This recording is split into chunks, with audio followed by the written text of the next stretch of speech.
Se eu não posso provocar a compaixão e o amor, então provocarei o terror.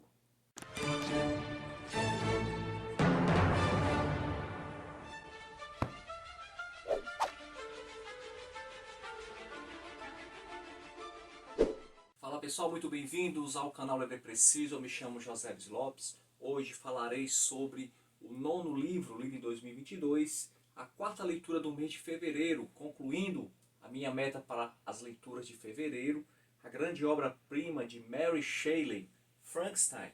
Esse livro ele é considerado por muitos como o precursor, o inaugurador de um novo gênero literário, um gênero de ficção científica ou de terror.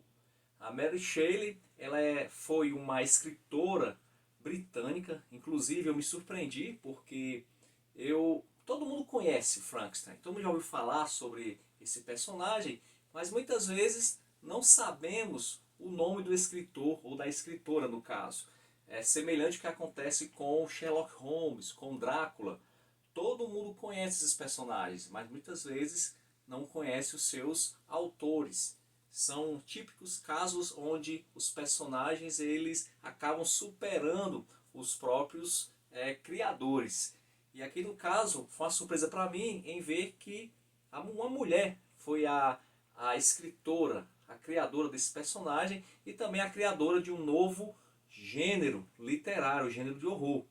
Ela nasceu no ano de 1797 e faleceu no ano de 1851, Mary Shelley. Ela era filha de intelectuais, de um filósofo chamado William Godwin e de uma feminista chamada Mary Wollstonecraft. Outra coisa que me chamou a atenção nessa obra é que, diferentemente do que muitos pensam, do que os cinemas retratam, as séries televisivas, Frankenstein não é o nome do monstro, e sim o nome do criador desse monstro, Victor Frankenstein. Tá? Então muita gente acaba pensando que o monstro em si é chamado Frankenstein, mas na realidade não é. Esse livro inaugura um gênero literário do terror e ele influenciou muitas outras obras que vieram depois, inclusive no cinema. O filme Edward Mãos de Tesouras, por exemplo, do Tim Burton, foi inspirado nessa obra Frankenstein. O que é que eu posso falar sobre o livro sem dar muitos spoilers para vocês? Digamos que o livro ele é considerado como uma narrativa moldura. Como é isso? É uma história dentro de uma outra história. Ela começa com um capitão de um navio chamado Robert Walton, que está em uma expedição para o norte, para o Polo Norte. Ele está enfrentando muitas dificuldades por conta do gelo e ele escreve cartas para sua irmã, contando a sua viagem. Quando, em um certo dia, ele vê uma criatura fugindo através de um trenó com uma matilha de cães. E essa criatura acaba passando por eles e depois ele não vê mais. Em outro momento, ele vê em uma balsa uma pessoa prestes a morrer, já moribunda, ali, digamos, no mar gelado do Polo Norte.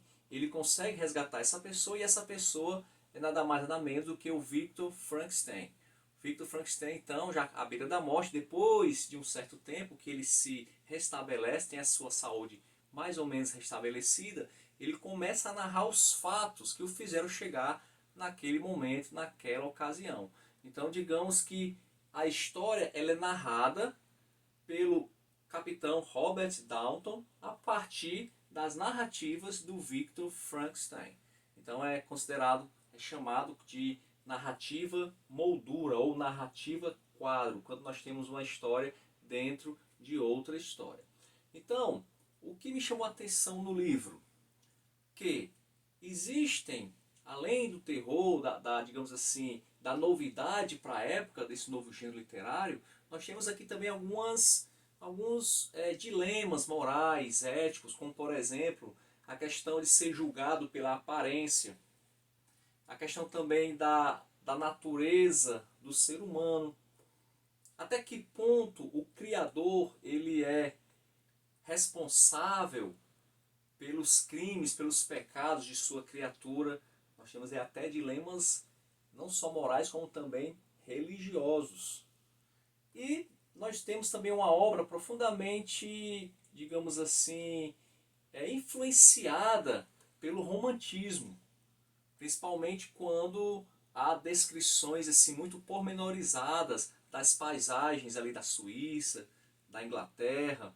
Então nós vemos ali muito do romantismo. E também eu acho bem interessante a maneira como a trama ela vai se desenrolando. Ela tem pouquíssimo diálogos, tá? Essa trama não tem muito diálogo, é mais descritiva, às vezes até monólogos, mas não é cansativo, não é uma leitura maçante. É como se você estivesse ouvindo, imagine você ouvindo um amigo seu ou uma amiga sua contando uma história para você, e você atento, querendo saber o desenrolar e querendo saber a conclusão dessa história. Foi o que eu senti, foi a experiência que eu tive ao ler esse livro. Uma coisa eu digo para vocês, esqueçam, se você já assistiu algum filme ou alguma série sobre Frankenstein, esqueça, porque o livro, o Frankenstein é totalmente diferente dessas adaptações mais modernas. Então, eu acabei me apegando ao livro, principalmente da metade final, li assim muito rapidamente, porque eu fiquei ansioso para saber o final da história. E o interessante também é que existem muitas reviravoltas. Aquele livro que você vai lendo e você vê, você mais ou menos tem assim uma pressuposição do que acontecerá no final, e acontecem alguns eventos que mudam totalmente a trama. E isso eu acho muito bacana, qualquer livro que eu leio. Então esse livro aqui eu acabo indicando por conta disso. É um livro que você é surpreendido a cada momento com novas revelações. E repito, você tem que esquecer qualquer outra adaptação que você já tenha assistido, porque é totalmente diferente. O que me chama também a atenção nesse livro é a pouca idade que Mary Shelley tinha quando ela escreveu. Ela tinha apenas 19 anos. Essa obra foi escrita entre os anos de 1816 e 1817 e foi publicada a primeira vez em 1818, porém sem os créditos de autoria. Em 1831, na terceira edição, Mary Shelley ela faz uma revisão, que é considerada a revisão definitiva da obra. É o que nós temos hoje acesso. Inclusive essa obra está em domínio público, né? Você pode ler gratuitamente na internet. Então me chama muita atenção uma jovem de 19 anos conseguir escrever um livro que revolucionou, que criou um novo gênero literário. Então isso realmente é de se tirar o chapéu para a escritora Mary Shelley. Tá? Então é isso, é um livro que eu indico, é um clássico da literatura universal. Não vou falar muito quando são livros assim de ficção, livros romances. Eu não gosto de falar demais para que não estrague o prazer da leitura, para que não dê muitos spoilers. Eu só digo uma coisa, leiam, é um livro bastante interessante, vocês não irão se arrepender. Frankenstein de Mary Shelley, nona leitura de 2022 concluída. Se você tiver ficado até o final desse vídeo, tiver gostado, peço que se inscreva no canal, dê um like no vídeo e aguardo você nas próximas leituras. Até lá e vamos ler, porque ler é preciso.